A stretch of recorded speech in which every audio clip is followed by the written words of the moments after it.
எல்லாருக்கும் இன்றைக்கி நன்றி சொல்லியிருக்கேன். மருத்துவத்துறை அமைச்சர் அருண்ராஜ் கூட பதிவு போட்டிருந்தார். அவருக்கும் நான் வாழ்த்து சொல்லிட்டேன், நன்றி சொல்லிட்டேன். அதுக்கு அடுத்தது இன்றைக்கி மானிய கோரிக்கை பற்றி பேசணும். மொத்தம் இன்றைக்கி 15 பேர் பேசணும். இப்போ வரைக்கும் ரெண்டாவது பேர் தான் பேசுகிறாங்க. இப்போ ஆல்ரெடி 2:30 மணி. ஸோ நாங்கள் டெய்லி பார்க்குறோம், ஒவ்வொரு உறுப்பினரும் எக்ஸாமுக்கு கூட ஒருத்தர் இப்படி படிச்சிருப்பாங்களான்னு சொல்ல முடியாது. அந்த அளவு எல்லாரும் ராத்திரியும் பகலும் உட்காந்து ப்ரிப்பேர் பண்ணி வராங்க. ஏன்னா மக்களுக்காக பேசணும், மக்கள் பிரச்சனையை சரியான முறையில் புள்ளி விவரத்தோடு பேசணும்னு.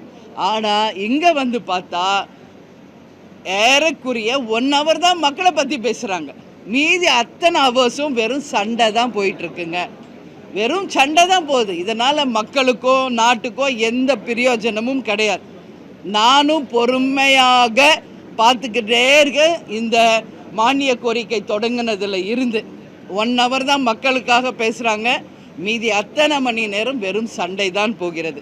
நான் இன்றைக்கி தம்பி ஆதவ் அர்ஜுன்ட்ட டைரெக்டாகவே சொல்லிட்டேன், அது வரைக்கும் ஸ்மூத்தாக போதுப்பா சபை. ஒன்ஸ் நீ எந்திரிச்சாவே அதுலேருந்து சண்டைன்னு ஆரம்பிக்குது. கடைசி வரைக்கும் அது சண்டையாகவே போகுது.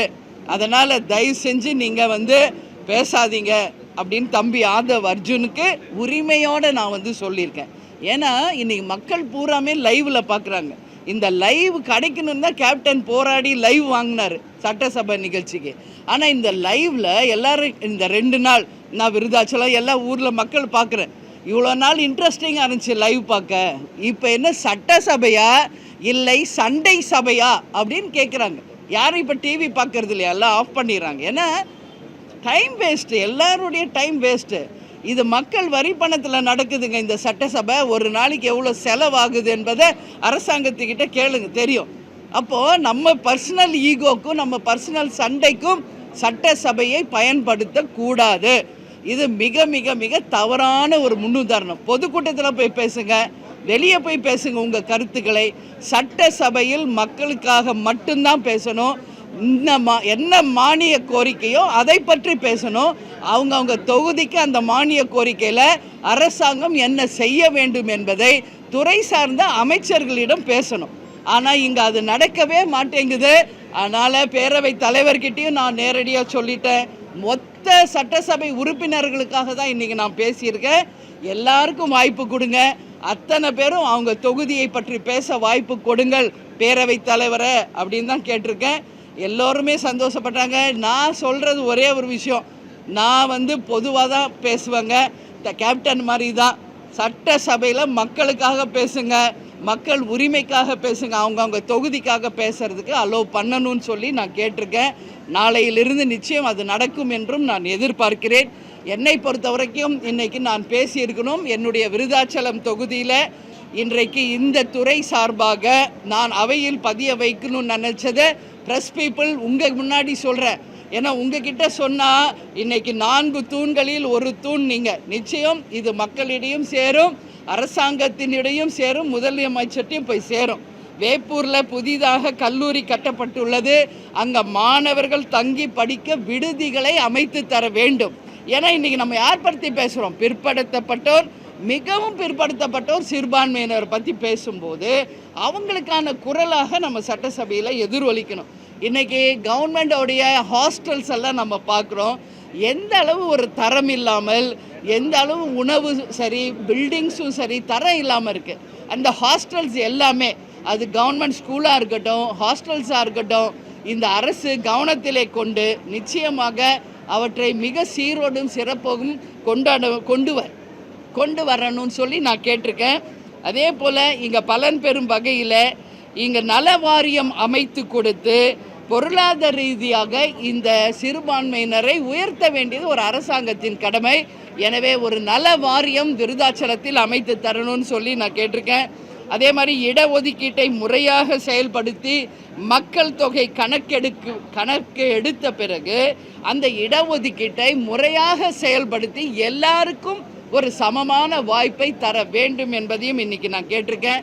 சமூக நீதி சார்பாக மேல்நிலை பள்ளிகளில் இருக்கின்ற விடுதிகள், அரசு கல்லூரிகள், அங்கே இருக்கின்ற விடுதிகள் தரம் உயர்த்தப்பட வேண்டும்.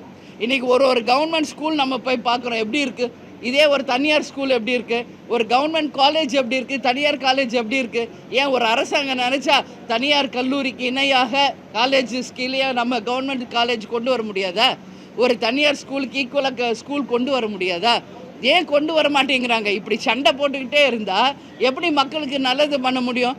அதை விட்டுட்டு இன்னோவேட்டிவாக, ஆரோக்கியமாக, பாசிட்டிவாக, ஓகே இவ்வளோ வரைக்கும் ஆட்சி செஞ்சவங்க எல்லாம் அவங்கவுங்க கடமையை நல்லா தான் பண்ணியிருக்காங்க.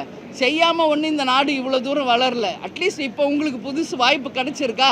மாற்றம் சொன்னிருக்கீங்களா? உங்களுக்கு ஒரு வாய்ப்பு கிடச்சிருக்கு, இதை சரியாக பயன்படுத்திக்கங்க. உங்களுக்கு கிடைச்ச இந்த வாய்ப்பை மக்களுக்காக இன்னும் சிறந்த முறையில் எப்படி நீங்கள் செய்ய போகிறீங்கன்றத பேசுங்க. அதை விட்டுட்டு சண்டை போடுறது, நீங்கள் அதை பண்ணீங்க இதை பண்ணீங்கன்னா இதனால் யாருக்கு என்ன பலன்? அதனால் நான் இப்போ இருக்கின்ற முதலமைச்சர் விஜய் அவர்கள்கிட்டையும் தம்பி ஆதவ் அர்ஜுன்கிட்டையும் அனைத்து அமைச்சர் பெருமக்கள்கிட்டையும் நான் கேட்டுக்கிறது, government school and colleges and hostels ஈக்குவலாக தனியாருடைய ஸ்கூல் காலேஜ் ஹாஸ்டல் மாதிரி டெவலப் பண்ணுங்க. அதில் காமிங்க உங்கள் திறமையை, அதில் காமிங்க இந்த ஆட்சி சிறந்த ஆட்சி என்பதை. அதை விட்டுட்டு சட்டசபையில் டெய்லி சண்டை போடுறதுனால எந்த பிரயோஜனம் யாருக்குமே கிடையாது என்பதை நான் உறுதியாக பதிய வைக்கிறேன். அதே மாதிரி இங்கே அலுவலகங்களில் காலி பணியிடங்கள் அதிகமாக இருக்குது. அந்த காலி பணியிடங்களை நிரப்பி வேலை வாய்ப்பை கொடுங்க. அதை செய்ய மாட்டேங்கிறாங்க. அதனால் நிச்சயம் அதை செய்யணும். இன்றைக்கி கவர்மெண்ட் ஹாஸ்டல்ஸுன்னு இருக்குது, அங்கே சமையல் செய்கிறவங்க கிடையாது, இன்றைக்கி செக்யூரிட்டி கார்ட்ஸ் கிடையாது, அதை அட்மினிஸ்ட்ரேட் பண்ணுறதுக்கு ஒரு டீன் கிடையாது, யாருமே இல்லை. அப்போது ஒரு சமூக நீதி பற்றி நம்ம பேசும்போது அந்த பிற்படுத்தப்பட்டோருக்கு ஒரு நல்ல ஒரு ஸ்கூல் காலேஜ் ஹாஸ்டல் கொடுத்தா தான் அந்த மாணவர்கள் நல்லா படித்து இந்த சமூகத்தில் உயர்ந்த இடத்துக்கு வர முடியும். அதனால் government should concentrate on these problems அப்படின்றத இந்த நேரத்தில் நான் சொல்கிறேன். அதே மாதிரி இங்கே உணவு தரம் நம்ம பார்த்தா ரொம்ப மோசமாக இருக்கும். கவர்மெண்ட் ஸ்கூல்ஸில், காலேஜில், ஹாஸ்டலில் அந்த தரமான உணவை அந்த மாணவர்களுக்கு கொடுத்து அவர்களுடைய எதிர்காலத்தை உறுதி செய்ய வேண்டியது இந்த அரசாங்கத்தினுடைய கடமை. அதே மாதிரி ஹாஸ்டல்ஸ் ரொம்ப மோசமாக இருக்குது. எல்லா ஹாஸ்டல்ஸும் அங்கே சட்டம் ஒழுங்கு சீர்கேடுலேருந்து, மது போதையிலேருந்து, கஞ்சாலேருந்து அங்கேருந்து தான் தொடங்குது. நிச்சயம் கவர்மெண்ட் இரும்பு கரம் கொண்டு அடக்கி எல்லா ஹாஸ்டல்ஸ்லேயும் ஒரு நல்லபடியாக ஒரு தனியாருக்கு இணையாக அந்த ஹாஸ்டல்ஸை டெவலப் பண்ணி படிக்கிற மாணவர்களுக்கு இந்த அரசாங்கம் நல்ல ஒரு முன்னுதாரணமாக இருக்கணும்னு சொல்லி நான் கேட்டுக்கிறேன். அதே மாதிரி வேலை வாய்ப்பு உருவாக்கணும், அதற்கான பல்வேறு இடங்களை நீங்கள் உருவாக்கணும்னு சொல்லி கேட்டுக்கிறேன். விருதாச்சலத்தை பொறுத்த வரைக்கும் நிச்சயமாக 50% இன்றைக்கி தலித் மக்கள் அதிகமாக இருக்கின்ற தொகுதி என்னுடைய விருதாச்சலம் தொகுதி. பிற்படுத்தப்பட்டோர், அதே போல் மிகவும் பிற்படுத்தப்பட்டோர் இருக்கின்ற ஒரு தொகுதி. நிச்சயமாக அங்கே மாணவர்களுக்கு நிச்சயம் நல்லது நடக்கணும். அதனால் கவர்மெண்ட் கிட்ட நான் ஒரு ரெக்வெஸ்ட் வைக்கிறேன். அதிகமாக தலித் மக்கள் இருக்கிறதுனால விருதாச்சலம் தொகுதியில் நிச்சயம் சட்ட கல்லூரியை கொண்டு வர வேண்டும் என்ற என் கோரிக்கையை நான் வைக்கிறேன். இதெல்லாம்